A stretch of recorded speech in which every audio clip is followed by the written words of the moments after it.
लोकसभा के चुनाव के अंदर ये राहुल बाबा उस पवित्र संविधान की मुख उठा करके खड़ा हो गया और कहने लगा कि यार नरेंद्र मोदी अगर तीसरी बार प्रधानमंत्री बने तो संविधान खत्म हो जाएगा। अरे राहुल बाबा, संविधान को कोई खतरा नहीं है।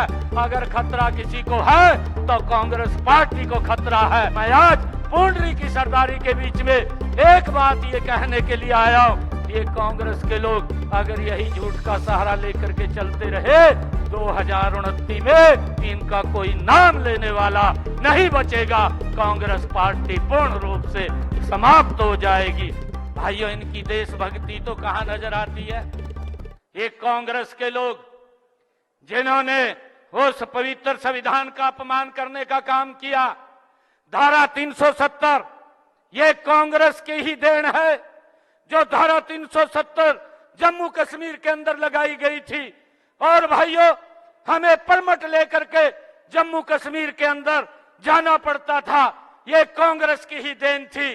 परंतु भाइयों डॉक्टर श्यामा प्रसाद मुखर्जी ने उस परमिट प्रथा को समाप्त किया, उसका विरोध किया।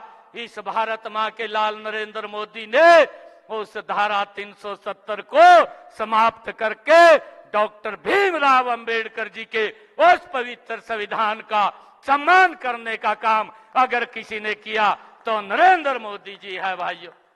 और ये बात बोलते हैं, ये बात कहते हैं कि डॉक्टर साहब का अपमान कर दिया।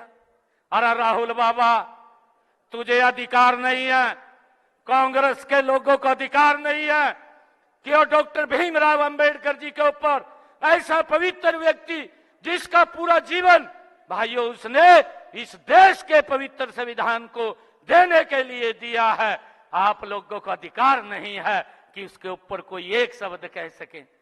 भाइयों, डॉक्टर भीमराव अंबेडकर जी ने जो ये पवित्र संविधान दिया है, हमारी सरकार ने भाइयों उन गरीब लोगों को वो अधिकार अगर नरेंद्र मोदी जी ने दिया है कि उनको 5 लाख रुपए का आयुष्मान कार्ड दे करके डॉक्टर भीमराव अंबेडकर जी के उन सपनों को पूरा करने का काम ये नरेंद्र मोदी जी ने किया है। भाइयों, उसको चिंता नहीं है, इलाज के लिए ये सम्मान ये नरेंद्र मोदी जी ने दिया है। भाइयों, वो अपने कार्यकाल को भी बताएं, 55 साल तक इस देश के ऊपर शासन किया है। 55 सालों में कितने आवास बना करके दिए हैं, ये राहुल बाबा प्रेस कॉन्फ्रेंस करके दिल्ली में देश के लोगों को बताने का काम कर। हमारी 10 साल की कार्यकाल के अंदर 4 करोड़ मकान बना करके प्रधानमंत्री आवास योजना के तहत डॉक्टर भीमराव अंबेडकर जी के उस सपने को पूरा करने का काम ये नरेंद्र मोदी जी ने किया है। भाइयों, भारतीय जनता पार्टी की सरकार ने किया है। भाइयों, मुझे खुशी है आज आप लोगों के बीच में बताते हुए कि हमने ये भी निर्णय किया कि जिन परिवारों की इनकम 1,80,000 रुपए से कम है, ऐसे परिवारों की छतों के ऊपर प्रधानमंत्री सूर्य हर घर मुफ्त बिजली योजना के तहत 2 किलोवाट का सोलर पैनल लगाने का काम ये हमारी सरकार कर रही है।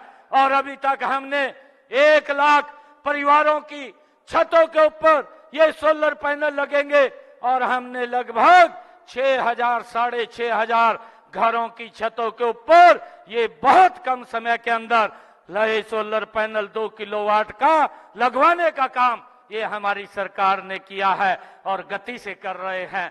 भाइयों, लोगों का बिजली का बिल फ्री हो जाएगा। ये जो सपना डॉक्टर भीमराव अंबेडकर जी ने देखा था उसको पूरा करने का काम ये हमारी सरकार कर रही है। और भाइयों, ये बोलते हैं, ये किस प्रकार से बोलते हैं भाइयों, इनका जवाब ये देश के लोगों ने दिया है।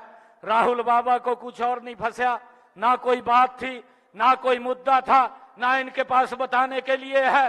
कांग्रेस के पास ना नीति है, ना नियत है, ना इनका नेता है भाइयों जो कोई इनको दिशा दे सके या इनको कोई दिशा के ऊपर आगे ले जा सके। परंतु भाइयों, झूठ का सहारा लेकर के लोगों को बरगड़ाने का काम करते हैं। लोकसभा के चुनाव के अंदर ये राहुल बाबा उस पवित्र संविधान की मुख उठा करके खड़ा हो गया और कहने लगा कि यार नरेंद्र मोदी अगर तीसरी बार प्रधानमंत्री बने तो संविधान खत्म हो जाएगा, ये संविधान खतरे में हो जाएगा। अरे राहुल बाबा, संविधान को कोई खतरा नहीं है। अगर खतरा किसी को है तो कांग्रेस पार्टी को खतरा है।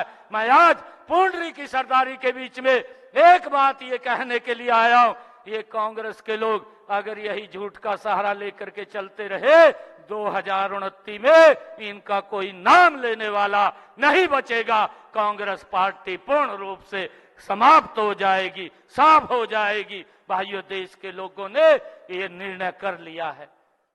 हमसे जुड़े रहने के लिए हमारे YouTube चैनल को सब्सक्राइब करें और नई वीडियो की नोटिफिकेशन के लिए बेल आइकॉन को दबाएं। अगर आप ये वीडियो Facebook पर देख रहे हैं तो लाइक जरूर करें और ज्यादा से ज्यादा शेयर करें। धन्यवाद।